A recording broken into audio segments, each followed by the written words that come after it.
ஆனால் தமிழக மீனவர்கள் மாதத்திற்கு ஒரு முறை, வாரத்திற்கு ஒரு முறை, ஏன் தினசரி கூட செய்திகள் வந்த வண்ணம் உள்ளது. தமிழக மீனவர்கள் கைது செய்யப்பட்டிருக்கிறார்கள், தமிழக மீனவர்களுடைய கப்பல் பறிக்கப்பட்டிருக்கிறது, தமிழக மீனவர் சுட்டுக் கொல்லப்பட்டிருக்கிறார், தமிழக மீனவரை மோதி கொண்டிருக்கிறார்கள் இலங்கை இராணுவம். 7 கோடி தமிழர்கள் சேர்ந்து காரி துப்புனா இலங்கை என்ற ஒரு நாடே இருக்காது. அது ஒரு நாடு, அந்த நாட்டிற்கு ஒரு இராணுவம் என்று, அந்த இராணுவம் தொடர்ச்சியாக தமிழக மீனவர்களை ஒடுக்கும் அடக்கும் என்றால் பிரபாகரன் போன்ற ஒரு வீரன் எழுந்து வருவான். புலிகளுக்கு முன்பு ஒரே ஒரு தமிழக மீனவர்கள் கூட கொல்லப்பட்டார்கள் என்ற செய்தி வந்திருக்காது. புலிகள் எங்கள் இனத்தை காத்த தெய்வங்களாக இருந்திருக்கிறார்கள். இன்றைக்கு புலிகள் இருந்திருந்தால் ஒரு தமிழர் சுட்டுக் கொல்லப்பட்டிருப்பாரா? ஒரு தமிழர் கைது செய்யப்பட்டிருப்பாரா? ஒரு புலி வீரனை பார்த்து குலை நடுங்கும் இலங்கை அரசு. ஒருபோதும் தமிழ்நாடு அரசும் இந்திய அரசும் எங்களை பாதுகாக்கவில்லை. தமிழ்நாடு அரசு கடிதம் எழுதும், இந்திய அரசு எங்களை சுட்டுக் கொள்வதை வேடிக்கை பார்க்கும். கச்சத்தீவை மீட்போம் என்று சொல்லி ஆட்சியை பிடித்த திமுக இன்று ஆட்சி அதிகாரத்தில் இருக்கிறது. கச்சத்தீவை மீட்பதற்கு ஒரு படி ஏதாவது தமிழக மக்களுக்கோ தமிழக மீனவர்களுக்கோ செய்ததுண்டா? சண்டையிட்ட ஒரே நாடு தமிழீழம் மட்டும்தான், தமிழர்கள் மட்டும்தான். அந்த தமிழர்களை கொல்லுவதற்காக தான் இராணுவம் வைத்துக் கொண்டிருக்கிறது இலங்கை அரசு. அந்த இராணுவத்திற்கு பயிற்சி கொடுக்கிறார்கள், போர்க்கப்பல் பரிசாக கொடுக்கிறார்கள், ஆயுதங்கள் கொடுக்கிறார்கள் என்றால் தமிழக மீனவர்களை, தமிழ்நாட்டு மக்களை, தமிழர்களை கொல்லுவதற்காக தான் இந்த இந்திய அரசு இதையெல்லாம் பரிசாக கொடுத்துட்டு இருக்காங்க. தமிழக மீனவர்களை சுட்டுக் கொள்ளக்கூடிய இலங்கை இராணுவத்திற்கு பயிற்சி கொடுப்பதும், ஆயுதம் கொடுப்பதும், போர்க்கப்பல் பரிசாக கொடுப்பதும் எப்படி நம்ம எடுத்துக்கலாம்? அப்போ மொட்டையடிக்கப்பட்டது மீனவர்களுக்கு அல்ல, தமிழ்நாட்டின் அடையாளமாக இருக்கக்கூடிய மு.க. ஸ்டாலின் அவர்களுக்கு தான் மொட்டையடித்து அனுப்பியிருக்கிறார்கள் இலங்கை அரசு. மொட்டையடிக்கப்பட்டது தமிழக மீனவர்களுக்கு அல்ல, இந்தியாவின் அடையாளமாக இருக்கக்கூடிய மோடிக்கு தான் மொட்டையடித்து அனுப்பியிருக்கிறார்கள் இந்த இலங்கை இராணுவ அரசு. ஒரு மீனவரை பாதுகாக்க வக்கற்ற அரசாக தமிழ்நாடு அரசும் மத்திய அரசும் மாநில அரசும் இருக்கிறது. இந்த அரசு இருந்தால் என்ன, இல்லை என்றால் மீனவரை பாதுகாக்க முடியாத அரசு அது ஒரு தரிசு என்று தானே சொல்ல முடியும்.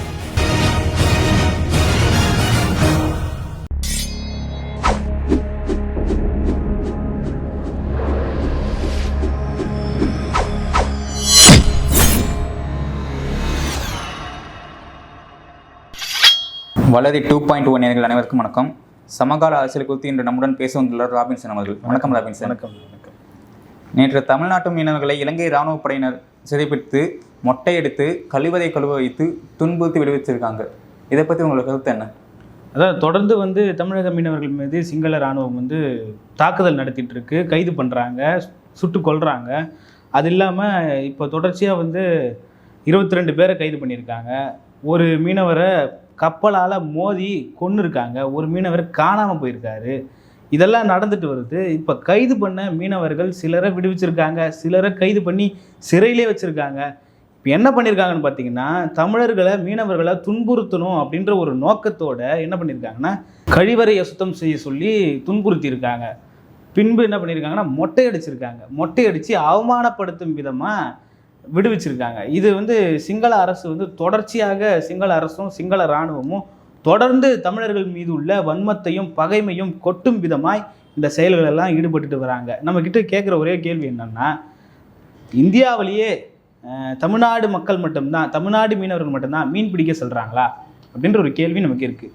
அப்போது மற்ற மாநிலங்கள்லாம் மீன் பிடிக்க செல்றது இல்லையா? மற்ற மாநிலங்கள் எல்லாம், மாநில மக்கள் எல்லாம் மீன் சார்ந்த கடல் சார்ந்த பொருட்கள் எல்லாம் சாப்பிட்றது இல்லையா? அப்போது மற்ற மாநிலங்கள் எல்லாம் மீன் பிடிக்க செல்கிறாங்கல்ல, அந்த மீனவர்களை சிறைப்பிடிக்காத சிங்கள இராணுவம், சிங்கள அரசு தமிழர்களை மட்டும் சிறைப்பிடிக்க வேண்டிய அவசியம் என்ன வந்தது? தமிழர்களை மட்டும் சுட்டுக்கொள்ள வேண்டிய அவசியம் என்ன வந்தது? நீங்கள் ஏதாவது செய்தியில் கேள்விப்பட்டிருக்கீங்களா? கேரள மீனவர் கைது செய்யப்பட்டிருக்கிறாருன்னு, ஆந்திர மீனவர் கைது செய்யப்பட்டிருக்கிறார், கர்நாடக மீனவர் கைது செய்யப்பட்டிருக்கிறார், ஏதாவது செய்தியில் கேட்டிருந்தா? இல்லை. ஆனால் தமிழக மீனவர்கள் மாதத்திற்கு ஒரு முறை, வாரத்திற்கு ஒரு முறை, ஏன் தினசரி கூட செய்திகள் வந்த வண்ணம் உள்ளது. தமிழக மீனவர்கள் கைது செய்யப்பட்டிருக்கிறார்கள், தமிழக மீனவர்களுடைய கப்பல் பறிக்கப்பட்டிருக்கிறது, தமிழக மீனவர் சுட்டுக் கொல்லப்பட்டிருக்கிறார், தமிழக மீனவரை மோதி கொண்டிருக்கிறார்கள் இலங்கை இராணுவம். இப்படி எண்ணற்ற செய்திகள் வந்த வண்ணம் தான் இருக்கிறது. அப்படி என்னதான் தமிழக மீனவர்கள் மீது இவர்களுக்கு கோபம் என்றால், தமிழக மக்களின் மீது, தமிழ்நாட்டு மக்களின் மீது இவர்களுக்கு இருக்கக்கூடிய கோபம் என்னன்னு பார்த்தீங்கன்னா, அவங்க கிட்ட இருக்கிற அந்த பகைமையும் வன்மத்தையும் தீர்த்து கொள்ள தான் இந்த சிங்கள அரசும் சிங்கள இராணுவமும் மீனவர்களை பகடைக்காயாக பயன்படுத்தி கொன்று கொண்டிருக்கிறதோ நமக்கு தோணுது. தமிழக மீனவர்களை கொல்ற இந்த சிங்கள அரசு, சிங்கள இராணுவம் என்ன பண்ணணும்னா, உண்மையிலேயே தமிழர்கள் மீது ஒரு பகைமையை கக்கும் விதமாய், வன்மத்தை கொட்டும் விதமாய் நீங்கள் பண்ண போகிறீங்க அப்படின்னா உண்மையான வீரங்கிட்ட சண்டை போடணும். அதை விட்டு அப்பாவி தமிழ் மீனவர்களை நீங்கள் கொல்வது சரிக்கு சரியாக இருக்காது. வீரம் என்றால் என்னன்னு தெரியும்ல. சரிக்கு சமமாக இருக்கக்கூடியவனிடத்தில் சண்டை போட்டு வீழ்த்துவது தான் வீரமே தவிர அப்பாவி மீனவர்களை கொன்று குவிப்பதல்ல வீரம். இதை தொடர்ச்சியாக சிங்கள இராணுவம் செய்து கொண்டிருந்தால் இன்னொரு பிரபாகரனை எதிர்கொள்ள நேரிடும் இலங்கைக்கு. 7 கோடி தமிழர்கள் சேர்ந்து காரி துப்புனா இலங்கை என்ற ஒரு நாடே இருக்காது. அது ஒரு நாடு, அந்த நாட்டிற்கு ஒரு இராணுவம் என்று, அந்த இராணுவம் தொடர்ச்சியாக தமிழக மீனவர்களை ஒடுக்கும் அடக்கும் என்றால் பிரபாகரன் போன்ற ஒரு வீரன் எழுந்து வருவான். அந்த வீரனை பார்த்து இவர்கள் அஞ்சுவதும் அடிபணிந்து போவதுமாக ஒரு நிலைமை ஏற்படும். தமிழ்நாட்டு மீனவர்களை இலங்கை இராணுவம் சிறைப்பிடித்து சித்திரவதைப்படுத்தி கொள்றாங்க. ஆனால் இதன் மீதான எந்த ஒரு நடவடிக்கையும் இந்திய அரசும் நம்ம தமிழ்நாட்டு அரசும் இதை வச்சு எடுக்கவே இல்லையா? இப்போது இல்லை, 2009 காலகட்டத்திலிருந்து தமிழக மீனவர்கள் கொத்து கொத்தாக சிங்கள இராணுவத்தால் சுட்டுக் கொல்லப்பட்டிருக்கிறார்கள். ஏன் 2009 என்று நம்ம குறிப்பிடுறோம்னா, புலிகளுக்கு பிறகு தமிழக மீனவர்கள் தொடர்ச்சியாக கொல்லப்பட்டிருக்கிறார்கள். புலிகளுக்கு முன்பு ஒரே ஒரு தமிழக மீனவர்கள் கூட கொல்லப்பட்டார்கள் என்ற செய்தி வந்திருக்காது. புலிகள் எங்கள் இனத்தை காத்த தெய்வங்களாக இருந்திருக்கிறார்கள். எங்கள் இனத்தை காத்த ஒரு குலதெய்வங்களாக, எல்லை தெய்வமாக இருந்து தமிழக மீனவர்களையும் தமிழக மக்களையும் புலிகள் தான் காத்திருக்கிறார்களே தவிர ஒருபொழுதும் தமிழ்நாடு அரசும் மத்திய இருக்கக்கூடிய இந்திய அரசும் ஒருபொழுதும் தமிழக மீனவர்களுக்கு பாதுகாப்பாக அரணாக இருந்ததில்லை. புலிகளுக்கு பிறகு, புலிகள் இல்லாத பொழுது இன்று ஆடுகிற இந்த இலங்கை அரசு, இலங்கை இராணுவம், புலிகள் இருந்த பொழுது ஏன் அந்த புலிகளை கண்டு அஞ்சியது? இன்றைக்கு புலிகள் இருந்திருந்தால் இந்த நிலைமை தமிழர்களுக்கு ஏற்பட்டிருக்குமா? இன்றைக்கு புலிகள் இருந்திருந்தால் ஒரு தமிழர் சுட்டுக் கொல்லப்பட்டிருப்பாரா? ஒரு தமிழர் கைது செய்யப்பட்டிருப்பாரா?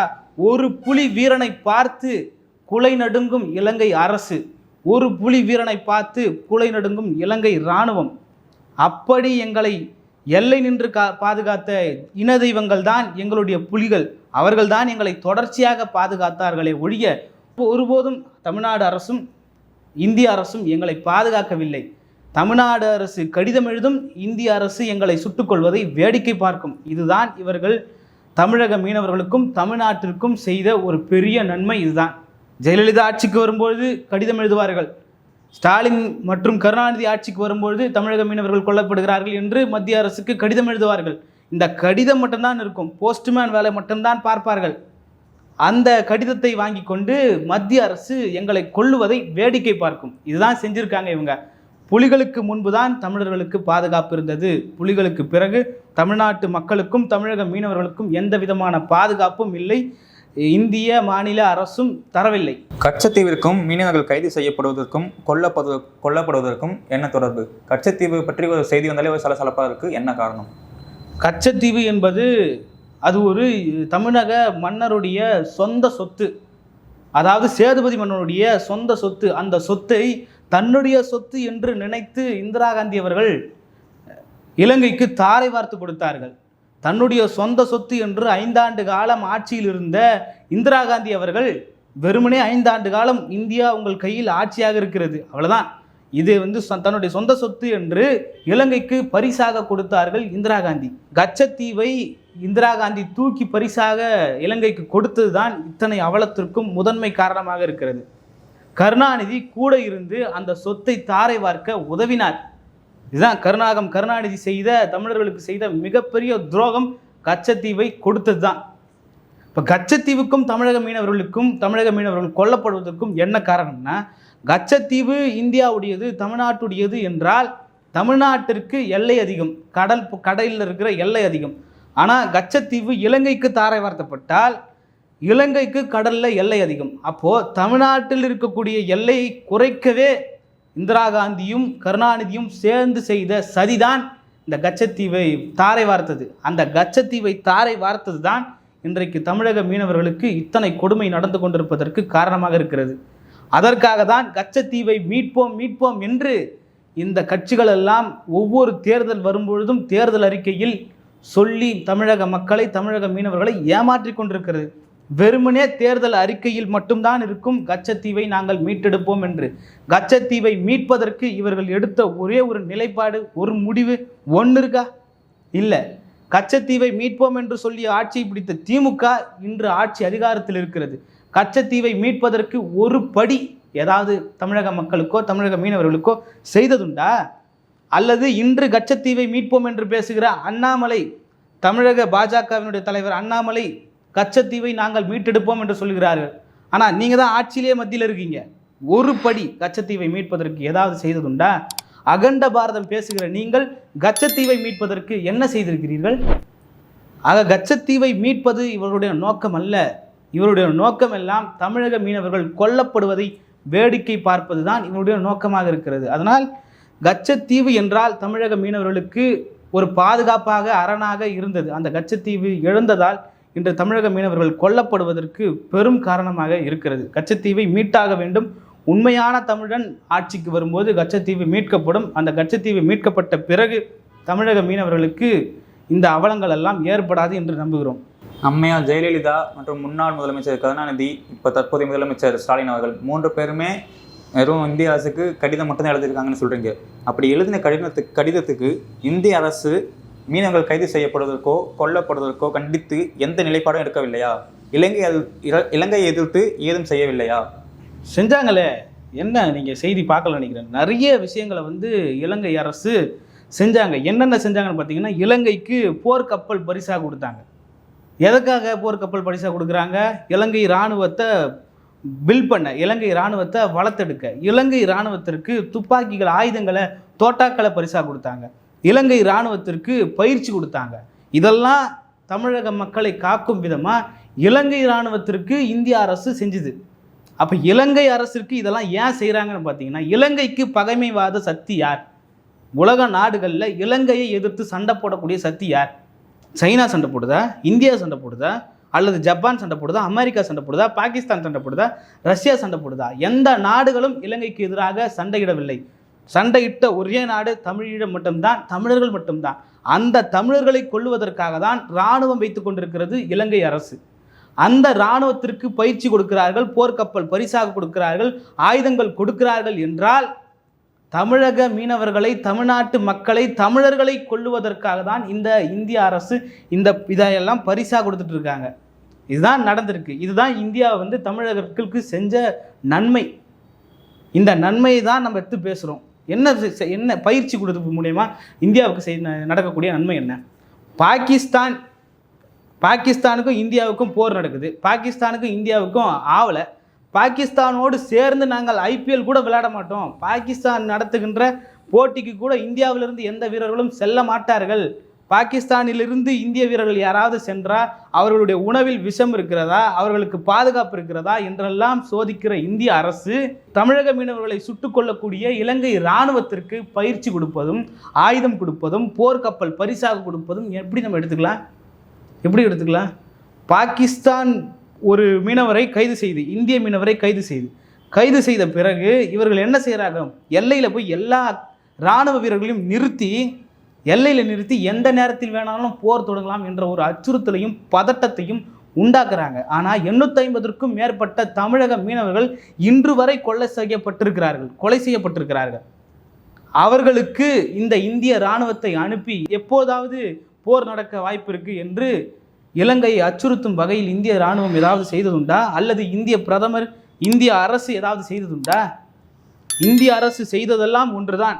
இலங்கைக்கு பயிற்சி கொடுத்து தமிழர்களை தாக்குங்கள், இலங்கைக்கு ஆயுதம் கொடுத்து தமிழர்களை வீழ்த்துங்கள் என்று தமிழர்களை அழிக்க அச்சுறுத்ததான் இந்த வேலைகளை எல்லாம் இந்திய அரசு செய்து கொண்டிருக்கிறது. இதுதான் இந்திய அரசு தமிழர்களுக்கு செய்த ஒரு பெரும் நன்மை.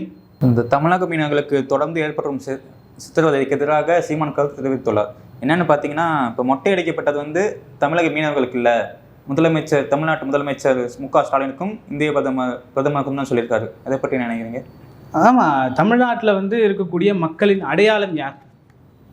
மரியாதைக்குரிய மு.க. ஸ்டாலின் அவர்கள். இந்தியாவின் அடையாளம் யார்? மரியாதைக்குரிய நரேந்திர மோடி அவர்கள். இந்தியாவின் மீனவர் இவர் சுட்டுக் கொல்லப்பட்டார் என்றால், இந்தியாவின் மீனவர் மொட்டையடிக்கப்பட விட்டார், இந்தியாவின் மீனவர் கழிவறை கழுவ செய்து துன்புறுத்தப்பட்டார் என்றால், இந்தியாவின் அடையாளமாக இருக்கக்கூடிய பிரதமர் மோடி அவர்களுக்கு இது அவமானமா இல்லையா, இழுக்கா இல்லையா?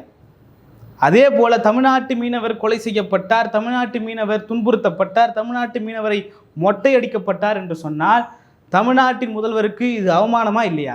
அப்போ மொட்டையடிக்கப்பட்டது மீனவர்களுக்கு அல்ல, தமிழ்நாட்டின் அடையாளமாக இருக்கக்கூடிய மு.க. ஸ்டாலின் அவர்களுக்கு தான் மொட்டையடித்து அனுப்பியிருக்கிறார்கள் இலங்கை அரசு.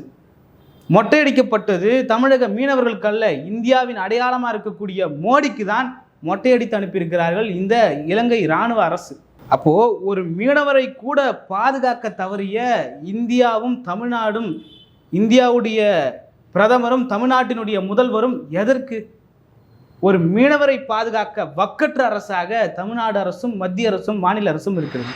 இந்த அரசு இருந்தால் என்ன, இல்லை என்றால் என்ன? மீனவரை பாதுகாக்க முடியாத அரசு அது ஒரு தரிசு என்று தானே சொல்ல முடியும். இதே தொடர்ந்தால் மீனவர்கள் தமிழ்நாடு அரசாலும் இந்திய அரசாலும் பாதுகாக்கப்பட மாட்டார்கள் என்று தொடர்ந்தால் தமிழ்நாட்டிலிருந்து ஒரு மாபெரும் புரட்சி வெடிக்க காத்திருக்கும். அந்த புரட்சியை எதிர்த்து இலங்கை அரசாலும் இலங்கை இராணுவத்தாலும் எதுவும் செய்ய முடியாத நிலை ஏற்படும். இதையெல்லாம் சமாளிக்க இலங்கை அரசும் இலங்கை இராணுவமும் தயாராக இருந்து கொள்ளுங்கள்.